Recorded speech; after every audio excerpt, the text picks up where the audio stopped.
Praise the Lord. Glory to God. Kaya isang magandang umaga sa ating mga kaibigan sa Yako ito ng Banig. Praise the Lord. Muli po tayo nagkita-kita para sa pagpapahayag ng salita ng ating Panginoon. Praise the Lord.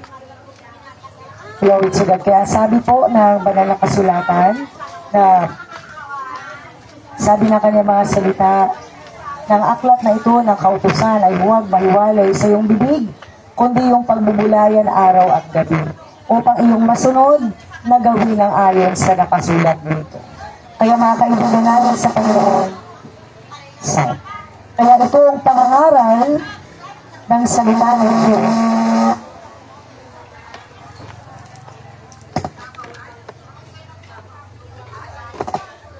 Sound check, sound check. Sound check. Sound check.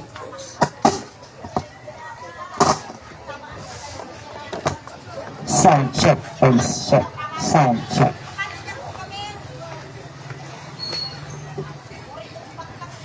Praise the Lord, to God be all the glory. Kaya isang mabuting bagay na tayo ay magbubulay ng kanyang mga salita. Glory to God. Kaya sabi sa Josue na ang kanyang mga salita ay laging pagbubulayan araw at gabi. Kaya sa dakong ito ay hindi sa ating lingid na tayo ay laging nakapakinig na kanyang mga salita.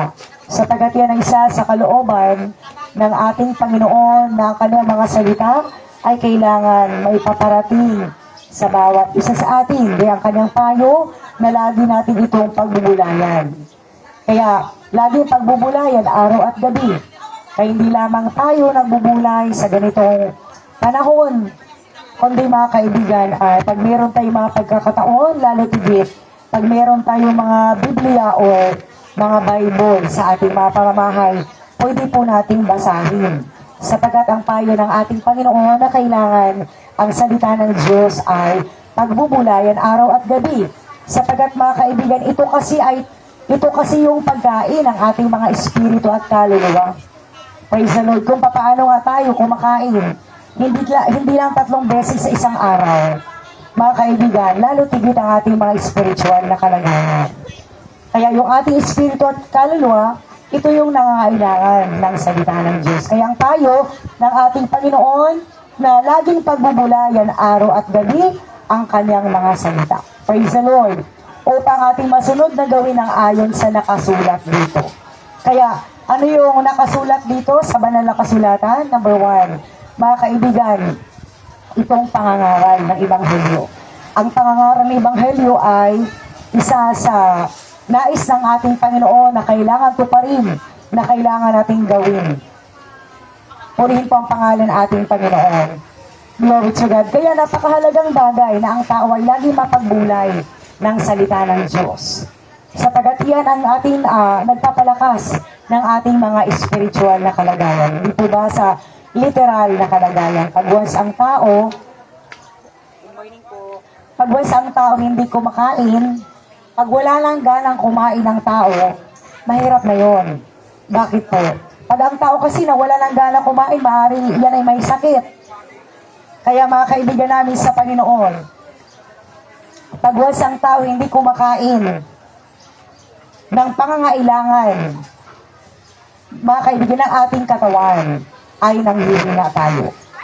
Kaya ganoon din sa spiritual na kalagayan. Pag wasang tao hindi na makapakinig ng salita ng Diyos, mga kaibigan, ando na yung mga pag-aalinlangan. Ando na yung mga negative na mga kaisipan, na baka ganito, ganyan. Kaya mga kaibigan, sapagkat yung salita kasi ng Diyos, ito kasi isa sa nagbibigay sa atin ng kalakasan, na ating pananampalataya sa ating Panginoon. Praise the Lord. Nagpapalakas ang ating pananalig sa Diyos. To God be all the glory, na kahit tayo ay busy sa ating mga ginagawa, lalo na sa inyo na mga nagtitinda, mga negosyante, kumbaga bibihira lang tayo, nakapakinig, maliban sa may pangangaral. Pero, pag meron tayong mga Bible sa ating pamamahay, malaya nating basahin sapagkat yun yung magpapalakas. Yun yung payo ng ating Panginoon. Yun yung magpapalakas ng ating mga espiritu at kaluluwa. Praise the Lord. Kaya, di ba katatapos na natin magdiriwang ng Holy Week? Yung pagbubulay, isang linggong pagbubulay ng salita ng Diyos. Kaya hindi lamang sa panahon ng Holy Week or mahal na araw tayo nagbubulay ng salita ng ating Panginoon. Glory to God. Maging sa ganito, o saan may pangangaral, sabi ng Panginoon, kailangan ipapangaral ng Ebanghelyo, ipapangaral ang kanyang mga salita, bago siya umakyat sa langit, ang kanyang kabilin-bilinan ipapangaral ang kanyang mga salita sa lahat ng mga tao. Kaya kung bakit may pangangaral, maging sa dakong ito sapagkat layunin ng ating Panginoon na tayo ay makapakinig. Praise the Lord. Pag tayo nakapakinig ng salita ng Diyos, lumalakas tayo. Lalo na pag sa panahon na ikaw ay mayroon kang matinding kahilingan sa Panginoon. Maaari yan man ay kagalingan sa karamdaman. O meron kang mga mabigat na ang Diyos na nakaalam sa ating mga dinadala. Pero mapangako ng Diyos, mga kaibigan, ang Diyos ang siyang nagbibigay sa atin ng tagaanan. Praise the Lord. To God be all the glory. Kaya yung salita ng Diyos may dalang power. Bakit may dalang power? Sabi na Apostol Pablo sa Roma, so 1 verse 16, hindi ko kinakahiya ang pangangaral ng Ebanghelyo sapagkat siyang kapangyarihan ng Diyos. Anong meron sa Ebanghelyo? Kapangyarihan ng ating Panginoon. Praise the Lord. Kaya mga kaibigan, ang salita ng Diyos ay nagbibigay ng kagaanan. Yung sa ating binasa kanina sa Josue sa 1:8 nang sabi, ang aklat na ito ng kautusan ay huwag maiwalay sa iyong bibig, kundi yung pagbubulayan araw at gabi, upang iyong masunod na gawin ng ayon sa lahat na nakasulat dito. At kung magkagayoy, yung pagiginawain ang iyong lakad. Kaya pag tayo pala, lagi nakapakinig, nagbubulay ng salita ng Diyos, yung ating lubak-lubak na daan, o yung ating mga buhay na minsan ay dumadaan tayo sa bagyo. Sabi ng banal na kasulatan, kayang paginhawain ng Diyos. Praise the Lord! Diyos ang may kakayanan na magpapaginhawa sa buhay ng tao. Ngayon, ano itong kaginhawaan na tinutukoy ng ating Panginoon? Sapagkat mga kaibigan, dito sa sanlibutan, sa paningin ng tao, sa kaisipan ng tao, pag once sinasabing kaginhawaan, ibig sabihin maluwag sa pamumuhay. Kumbaga, umangat sa pamumuhay. Mga kaibigan namin, sa ang kaginhawaan na tinutukoy ng ating Panginoon ay ito yung kaginhawaan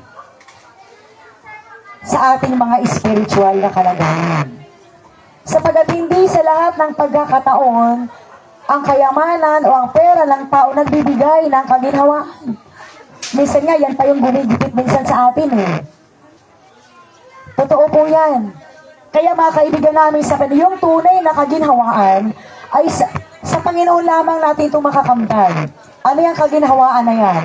Pag once ikaw may kapayapaan, malaking biyaya ng Diyos yan. Na hindi, kahit ikaw hindi naman mayaman, simple lang, kumakain 3 times a day, mga kaibigan, pero meron kang kapayapaan sa iyong puso at isip, yan ang malaking blessing ng Panginoon. Kaya sabi, ang Panginoon siya magbibigay ng kaginhawaan.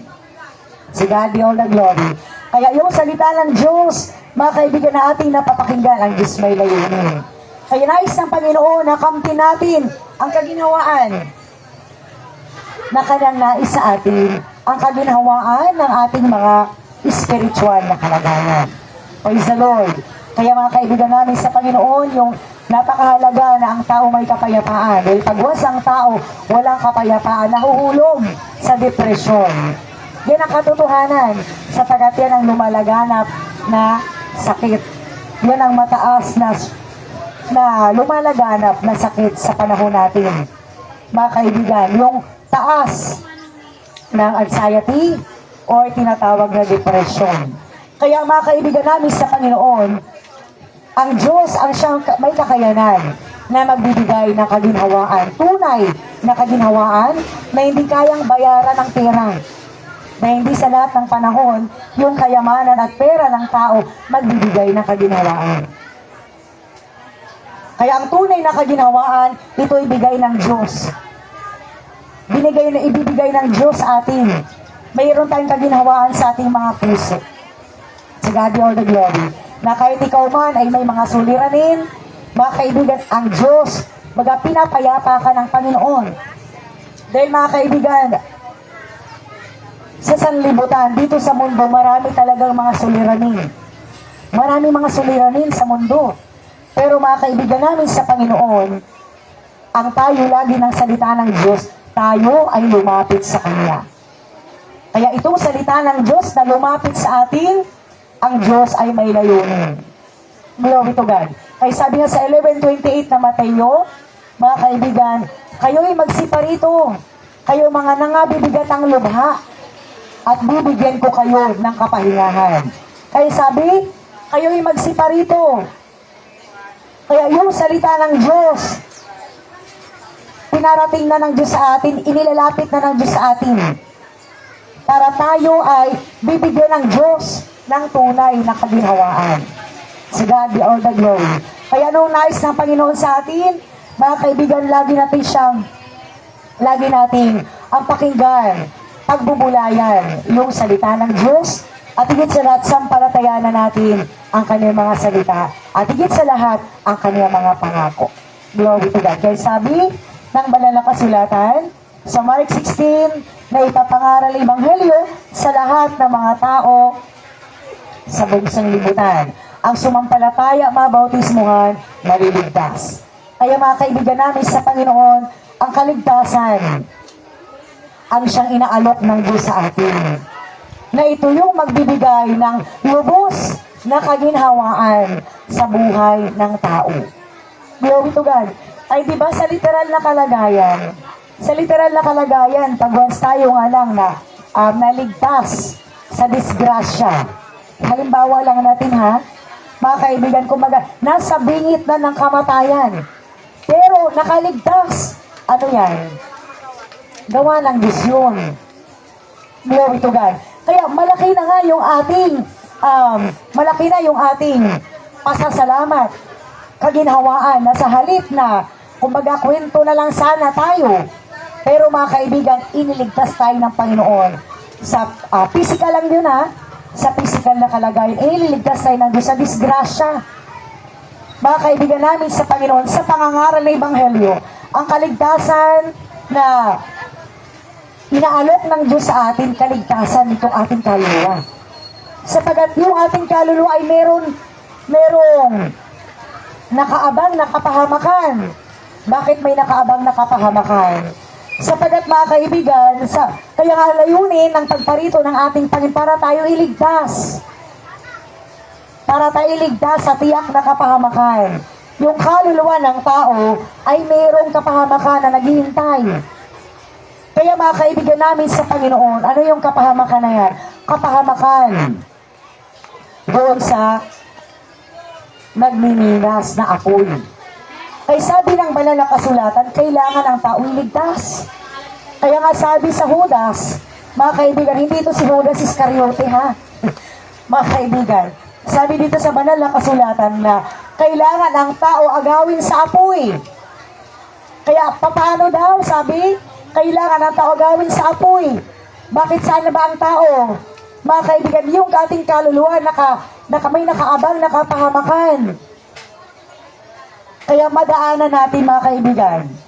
Kaya di ba pagka tayo ay di ba pagka may mga pumapanaw na mga mahal natin sa buhay o kung sino man, ano yung mga nakikita natin? Nakalagay doon sa taas ng doon sa sementeryo, nakalagay rest in peace. Mga kaibigan namin sa Panginoon, ito yung rest and peace na nais ng Panginoon, yung kaluluwa natin, hindi mapahamak. May sabi ng banal na kasulatan, ang tao kasi, ay nagkasala. Kaya kailangan ng tao ay mailigtas, matubos. Kaya ginawa na ni Christ sa krus ng Kalbaryo na tayo ay tinubos. Ngunit mga kaibigan, sabi ng banal na kasulatan, ang pagparito ng Panginoon sa krus ng Kalbaryo, ang kaniyang kamatayan sa krus ng Kalbaryo ay para sa lahat ng mga tao. Pero, mga kaibigan, ang resulta doon mismo sa mga tumatanggap. Doon sa mga tumatanggap, dahil sabi ng Panginoon, mapalad ang mga tumatanggap, sumampalataya sa Kanya, at magtamo ng buhay na walang hanggan. Praise the Lord. Kaya mga kaibigan namin sa Panginoon, bakit kailangan tayong tubusin? Sapagat tayo ay makasalanan.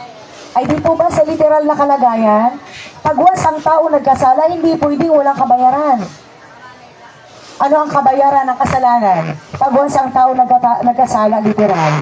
Maaring siya'y makulong ng habang buhay. Nakadepende doon sa kanyang kasalanan na nagawa.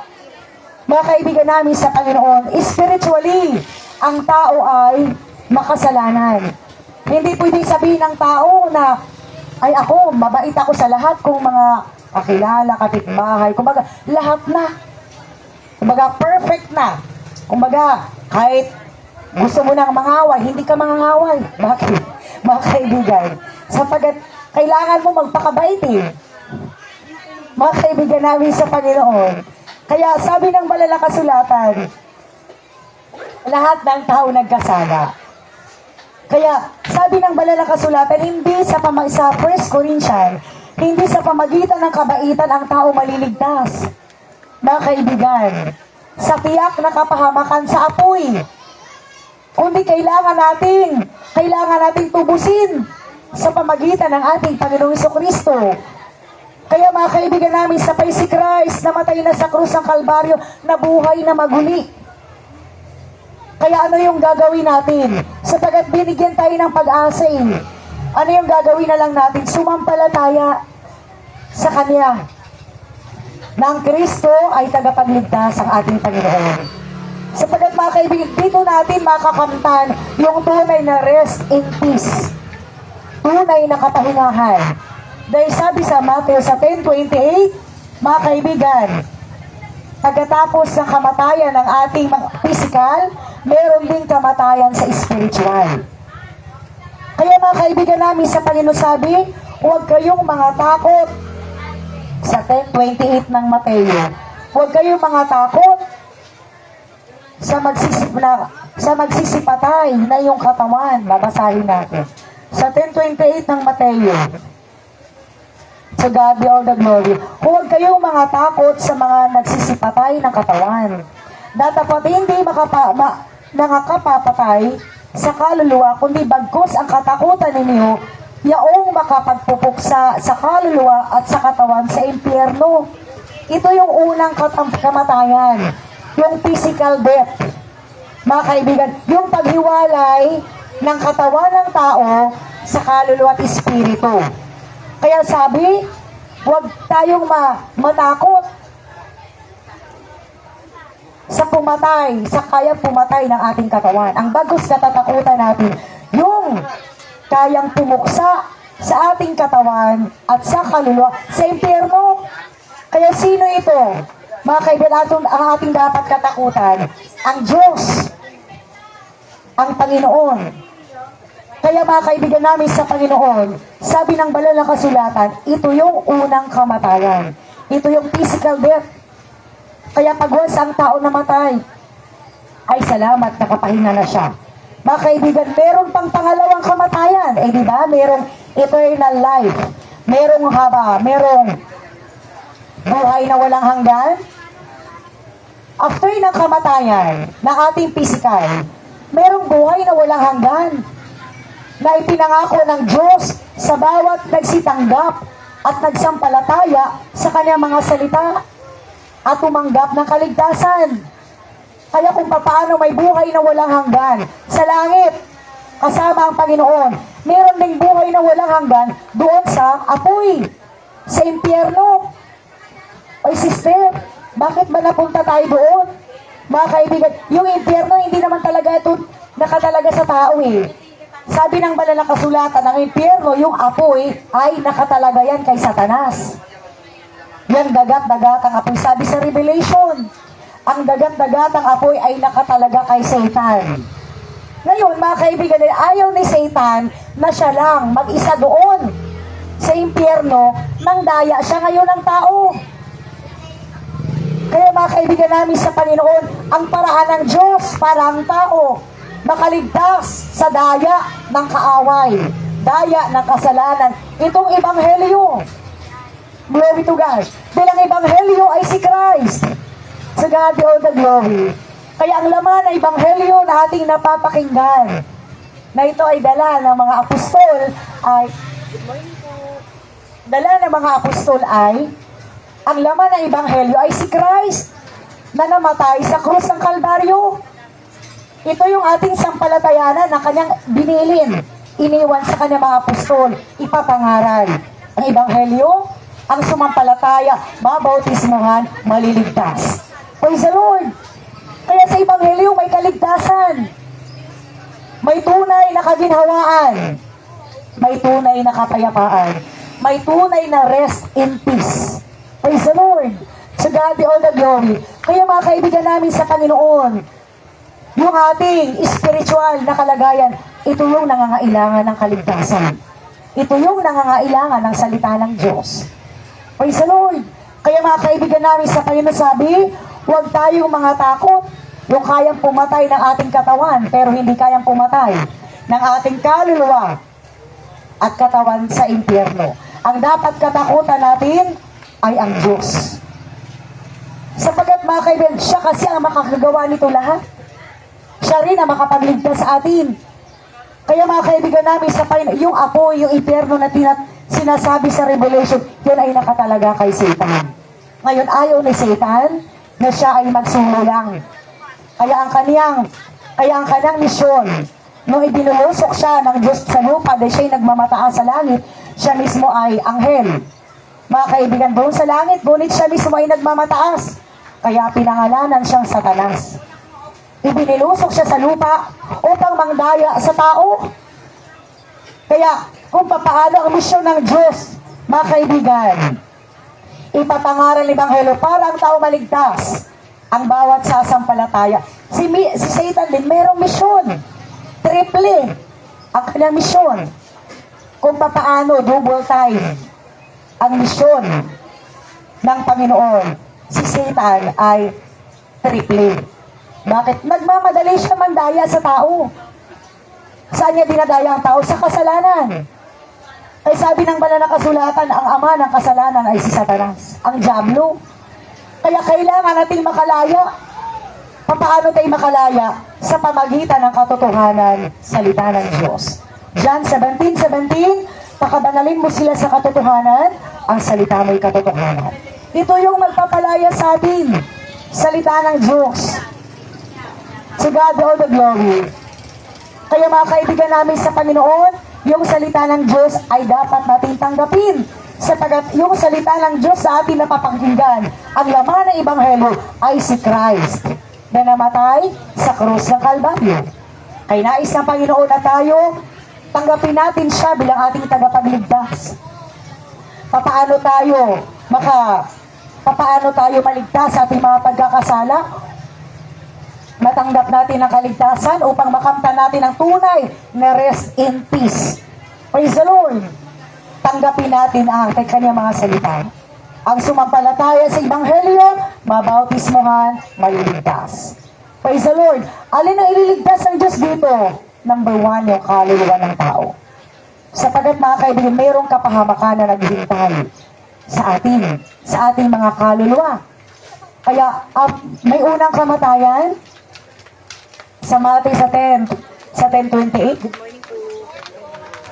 Sa 10:20, yun yung first, yun yung physical death. At sa Revelation naman, ito yung pangalawang kamatayan ng ating kaluluwa at espiritu na hindi tumanggap ng kaligtasan. Kaya mga kaibigan namin sa Panginoon, ano pa inaantay natin? Si Christ, nagtiis na sa krus ng Kalbaryo. tiniis niya lahat, alang-alang sa atin. Ano yung gagawin natin? Magpapakulin ba tayo sa krus? No. Hindi na. No need na. Ang gagawin na lang natin, sabi ng Panginoon, sampalatayanan natin ang kanyang mga salita na kanya iniwan. Ang sumampalataya sa Ebanghelyo, mabautismo at maliligtas. John 3:16, ang sumampalataya sa kanyang bugtong na anak ay magtamo ng buhay na walang hanggan. Kaya ito yung inaalok ng Diyos sa atin.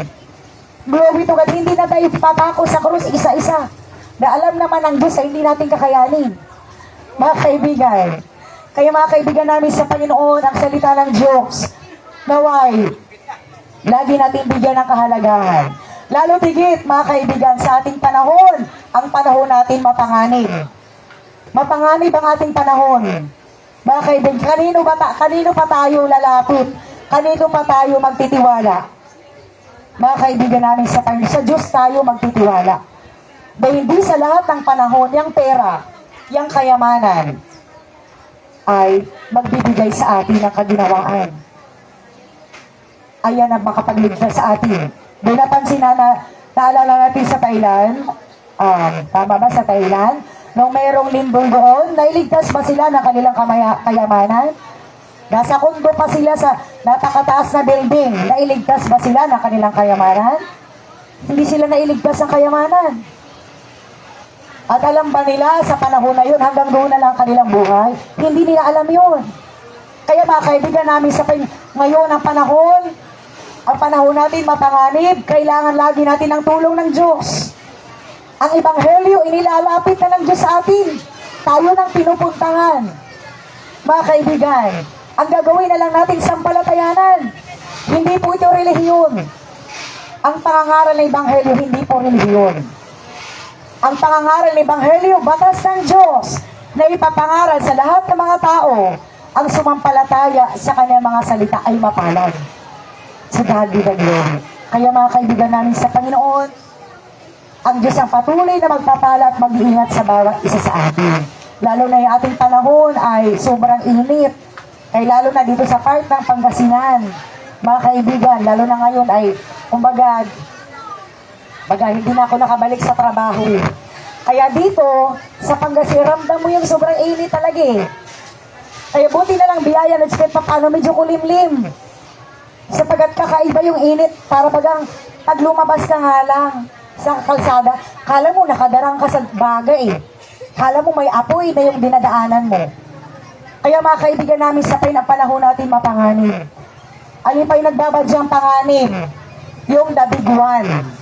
Mga kaibigan namin sa Panginoon. Yan talaga yung totoo yan.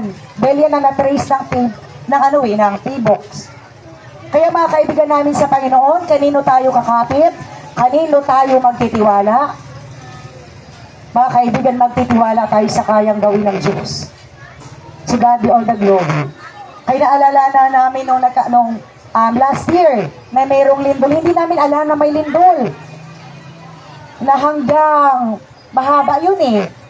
Mga kaibigan, hindi namin alam na may lindol. Nasa loob kami ng chapel. Nagulat na lang kami, sabi ng ating kasama nasa LGU, na may lindol. Hindi namin naramdaman.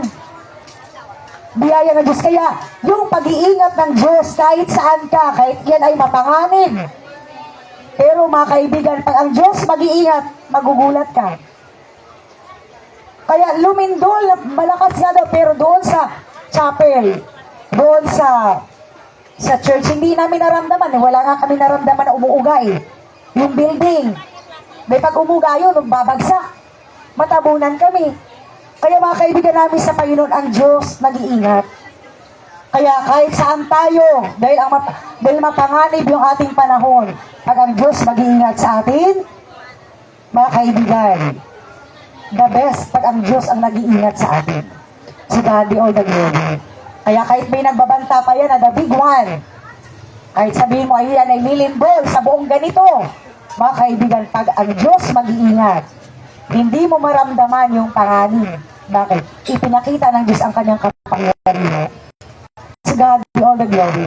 Kaya mga kaibigan namin sa Panginoon, ang Diyos patuloy na magpapala sa bawat isa sa inyo. Glory to God. Kaya wala tayong ibang gagawin, kundi sampalatayanan. Pakinggan, sampalatayanan, ang ebanghelyo na ito na yung inilapit ng Diyos sa atin para tayo makasampalataya, para tayo hindi maghahanap. So God be all the glory. Ama naming Diyos, banal at makapangyarihan sa lahat, patuloy mong pagpalain ang mga anak mo na narito. Pagpalain mo ang kanilang mga pakikinig, at ganoon din naman naming Diyos. Ikaw siyang patuloy na mag-iingat. Lalo tigit sa aming panahon, Panginoon, na sobrang init. Hallelujah, ilayo mo kami sa mga kapahamakan. Ilayo mo kami sa high blood. Ilayo mo kami sa mga heat stroke. At ganoon din, Panginoon, ingatan mo mga anak mo na mga nagtitinda sa dakong ito. Salamat po, at ganoon din, ibalik mo masagana ang kanilang mapagbibigay, ang kanilang mapag-love offering, pagbibigay na bukal sa kanilang puso para pagtataguyod sa iyong misyon na ikaw may sabi. Mapalad kami mga nakikinig at ang mga sumampalataya at ang mga tumutupad. Bahagi na aming mapagtupad ang aming pagtulong sa iyong gawain dito sa lupa. At ikaw nangako na hindi ka Diyos na liko, nalilimutin mo aming mga pagbibigay sapagkat aming mapagtulong sa iyong misyon ay mabubuting gawa sa iyong harapan. Salamat ba, dakilang Ama, at ganun din, magpapagaling ka sa may mga karamdaman.